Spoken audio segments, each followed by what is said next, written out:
સંમતિ નથી અને અમારા લોકોને વિસ્થાપિત કરો છો, એમાં અમારો વિરોધ છે. તમે નર્મદા ડેમ આટલો મોટો બનાવ્યો, નર્મદા ડેમમાં અમારા લોકોએ આખા ગામડા અમારા લોકોના વિસ્થાપિત કર્યા. દેશના વિકાસમાં અમારા લોકોનું આટલું બધું યોગદાન આપ્યું. સ્ટેચ્યુ ઓફ યુનિટી બની, એમાં આટલું મોટું યોગદાન આપ્યું. પણ આજ દિન સુધી નર્મદાના વિસ્થાપિતના પ્રશ્નોનું નિરાકરણ નથી આવ્યું. એટલા માટે અમારો વાંધો છે. આજે નર્મદા ડેમમાં એટલા લોકોના જમીનો ગઈ, નેરમાં જમીનો ગઈ. અમે નેરનું પાણી જોઈ શકીએ છીએ.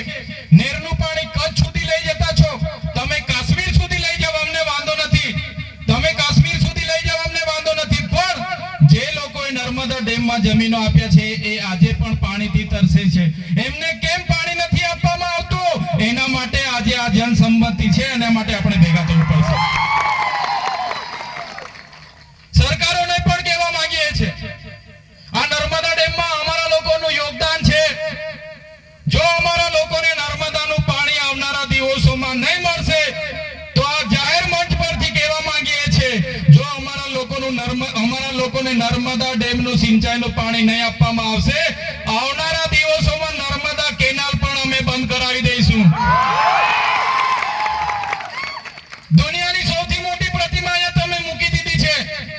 અમે સન્માન કરીએ છીએ, પર્યટકો આવે, પ્રવાસીઓ આવે, બે પૈસા વાપરે, પણ અમારા લોકોને કેમ રોજગારી આપવામાં નથી આવતી? અમારા રિક્ષાવાળાઓને કેમ રિક્ષા ફેરવવા દેવામાં નથી આવતી? અમારા મા બહેનીઓ નાની લારી ગલ્લા મૂકે છે, એમને કેમ તમે ઉઠાડી દેવ છો? દુનિયાની સૌથી ઊંચી પ્રતિમા અને નર્મદા ડેમના નામે આખા દેશમાં મત માંગવામાં આવે છે, સરકારો બનાવવામાં આવે છે.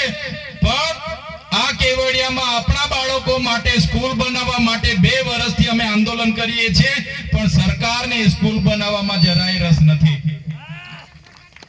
આજે સ્ટેચ્યુ ઓફ યુનિટી થી 10 કિલોમીટરનું ગામ, આજે ચાપડ ગામમાં આપણી એક બેનને પ્રસૂતિની પીડા થાય છે. ત્યાં 108 પણ પહોંચતી નથી રસ્તો ન હોવાના કારણે. એ બેનને જોલીમાં લઈ જઈને ગામના યુવાનો દવાખાને પહોંચાડવાની કોશિશ કરે છે. એ બેન રસ્તે બાળકને જન્મ આપી દે છે. આ 20 દિવસ પહેલાની વાત કરું છું મેં. તમે વિચાર કરો, આપણી બેન, એની કેવી પ્રસૂતિની પીડા હશે. એને જોલીમાં લઈ જતા બાળકને રસ્તે જન્મ આપી દે છે. કેવી પીડાતી હશે. આ આદિવાસીઓની પરિસ્થિતિ છે.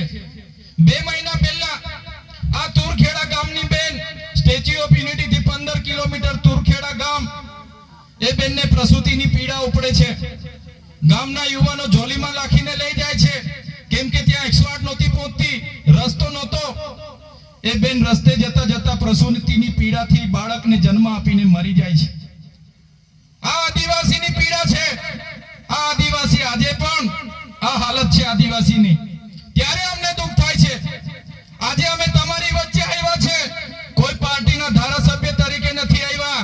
આજે તમારી વચ્ચે આવ્યા છે તો આદિવાસી સમાજના ધારાસભ્ય તરીકે આવ્યા છે. કોઈ પણ પાર્ટી મને ટિકિટ આપી દેશે, પણ જો આદિવાસીનો જાતિનો દાખલો મારા ફોર્મ પર હું નહીં મૂકું, ત્યારે મારું ફોર્મ પાસ થવાનું નથી. કોઈ પાર્ટીની ટિકિટ વગર ફોર્મ પાસ થઈ જશે, અપક્ષ ચૂંટણી લડીશ, પણ જો જાતિનો દાખલો નહીં હશે તો હું આદિવાસીનો જાતિનો દાખલો જો ફોર્મમાં નહીં જોડું તો મારું ફોર્મ પાસ થવાનું નથી. એટલે હું આદિવાસી તરીકે તમારે ત્યાં આજે આવ્યો છું.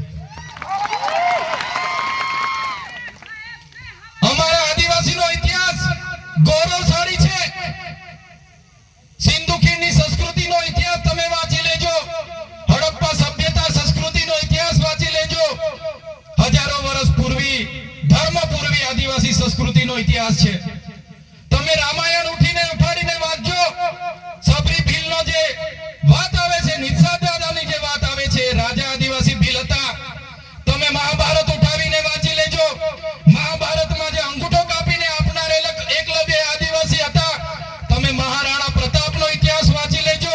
જ્યારે પોતાનો ભાઈ પણ એમની સાથે નહોતો, ત્યારે પૂજા ભીલની આખી સેના મહારાણા સાથે હતી. એ આપણો ગૌરવશાળી ઇતિહાસ છે. સમાજમાંથી અમે આવીએ છીએ. તમે સમાજ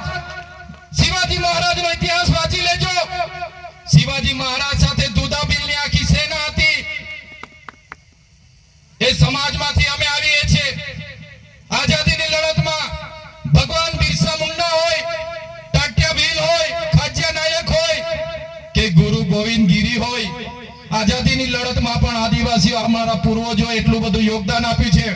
દેશના વિકાસમાં નર્મદા ડેમ હોય, ઉકાઈ ડેમ હોય, કરજણ ડેમ હોય કે કડાણા ડેમ હોય, આ વિસ્તારમાં જીઆઈડીસી હોય, હાઈવે હોય કે પ્રવાસન ધામ હોય, જ્યાં પણ જરૂરત પડી છે આદિવાસીઓએ પોતાના ગામડા ખાલી કરીને આ દેશના વિકાસમાં સહયોગ આપ્યો છે.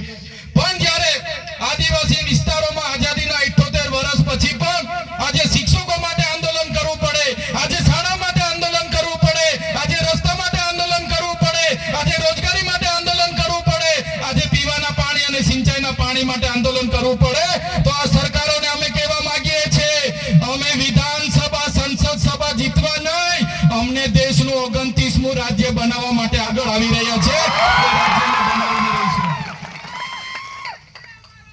દેશનું 29મું રાજ્ય અમને આપી દો, અલગ ભીલ પ્રદેશ. જે રીતે તેલુગુ લોકોને તેલંગાણા મળ્યું, તમિલ લોકોને તમિલનાડુ મળ્યું, મરાઠાઓને મહારાષ્ટ્ર મળ્યું, ગુજરાતીઓને ગુજરાત મળ્યું, જે રીતે પંજાબીઓને પંજાબ મળ્યું, નાગા લોકોને નાગાલેન્ડ મળ્યું, ઝારખંડીઓને ઝારખંડ મળ્યું, એ જ રીતે આદિવાસી ભીલોને અલગ ભીલ પ્રદેશ આપી દો, અમે અમારો વિકાસ કરી લઈશું.